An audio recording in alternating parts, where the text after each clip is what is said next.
بسم اللہ الرحمن الرحیم۔ حضرت عمر بن خطاب رضی اللہ عنہ فرماتے ہیں کہ ایک دن ہم رسول اللہ صلی اللہ علیہ وسلم کی خدمت میں بیٹھے ہوئے تھے کہ اچانک ایک شخص آیا جس کا لباس انتہائی سفید اور بال گہرے سیاہ تھے، نہ اس کی حالت سے سفر کے آثار ظاہر تھے کہ جس سے سمجھا جاتا کہ یہ کوئی مسافر شخص ہے، اور نہ ہم میں سے کوئی اس کو پہچانتا تھا جس سے یہ ظاہر ہوتا کہ یہ مدینے کا مقامی ہے۔ بہرحال وہ شخص رسول اللہ صلی اللہ علیہ وسلم کے اتنے قریب آ کر بیٹھا کہ اپنے گھٹنے آپ صلی اللہ علیہ وسلم کے گھٹنوں سے ملا لیے اور اپنے دونوں ہاتھ اپنی دونوں رانوں پر رکھ لیے۔ اس کے بعد اس نے عرض کیا، اے محمد، مجھے بتائیے کہ اسلام کیا ہے؟ رسول اللہ صلی اللہ علیہ وسلم نے ارشاد فرمایا، اسلام کے ارکان میں سے یہ ہے کہ تم دل اور زبان سے یہ گواہی دو کہ اللہ تعالی کے سوا کوئی ذات عبادت اور بندگی کے لائق نہیں، اور محمد صلی اللہ علیہ وسلم اللہ تبارک و تعالی کے رسول ہیں۔ نماز ادا کرو، زکوٰۃ ادا کرو، رمضان کے روزے رکھو، اور اگر بیت اللہ کے حج کی طاقت رکھتے ہو تو حج کرو۔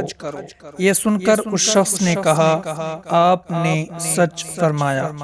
حضرت عمر رضی اللہ عنہ فرماتے ہیں، ہمیں اس شخص پر تعجب ہوا کہ سوال کرتا ہے گویا کہ جانتا نہ ہو، اور پھر تصدیق بھی کرتا ہے جیسے پہلے سے جانتا ہو۔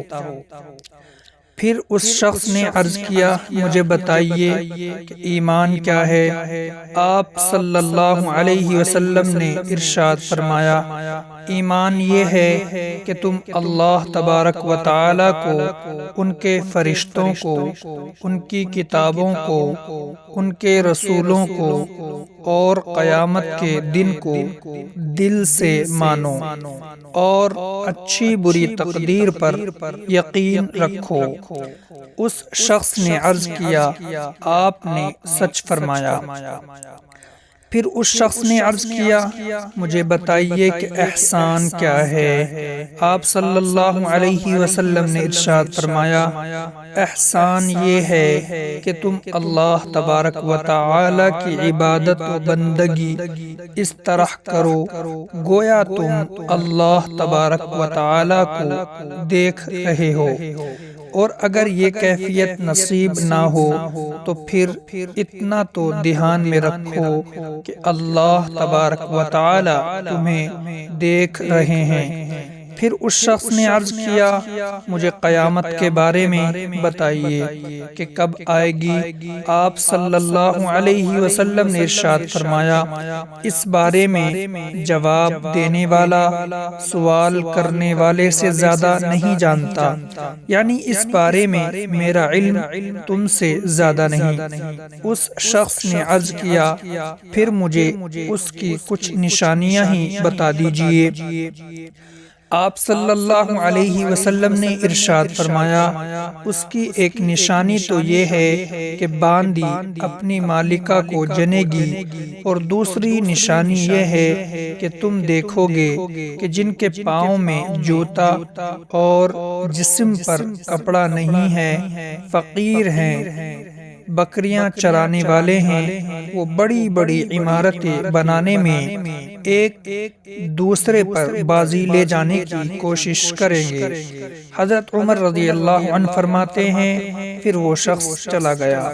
میں نے کچھ دیر تو توقف کیا اور آنے والے شخص کے بارے میں دریافت نہیں کیا۔ پھر آپ صلی اللہ علیہ وسلم نے خود ہی مجھ سے پوچھا، عمر جانتے ہو یہ سوالات کرنے والا شخص کون تھا؟ میں نے عرض کیا، اللہ اور ان کے رسول ہی زیادہ جانتے ہیں۔ رسول اللہ صلی اللہ علیہ وسلم نے ارشاد فرمایا، یہ جبرائیل تھے جو تمہارے پاس تمہارا دین سکھانے کے لیے آئے تھے۔ فائدہ: حدیث شریف میں قیامت کی نشانیوں میں باندی کا اپنی مالکہ کو جننے کا ایک مطلب یہ ہے کہ قیامت کے قریب والدین کی نافرمانی عام ہو جائے گی، یہاں تک کہ لڑکیاں جن کی طبیعت میں ماؤں کی اطاعت زیادہ ہوتی ہے وہ بھی نہ صرف یہ کہ ماؤں کی نافرمان ہو جائیں گی بلکہ الٹا ان پر اس طرح حکم چلائیں گی جس طرح ایک مالکہ اپنی باندی پر حکم چلاتی ہے۔ اسی کو رسول اللہ صلی اللہ علیہ وسلم نے اس عنوان سے تعبیر فرمایا ہے کہ عورت اپنی مالکہ کو جنے گی۔ دوسری نشانی کا مطلب یہ ہے کہ قیامت کے قریب مال و دولت ان لوگوں کے ہاتھ میں آ جائے گا جو اس کے اہل نہیں ہوں گے، جو اس کو ڈیزرو نہیں کرتے ہوں گے۔ ان کی دلچسپی اونچے اونچے مکانات بنانے میں ہوگی اور اسی میں ایک دوسرے پر بازی لے جانے کی کوشش کریں گے۔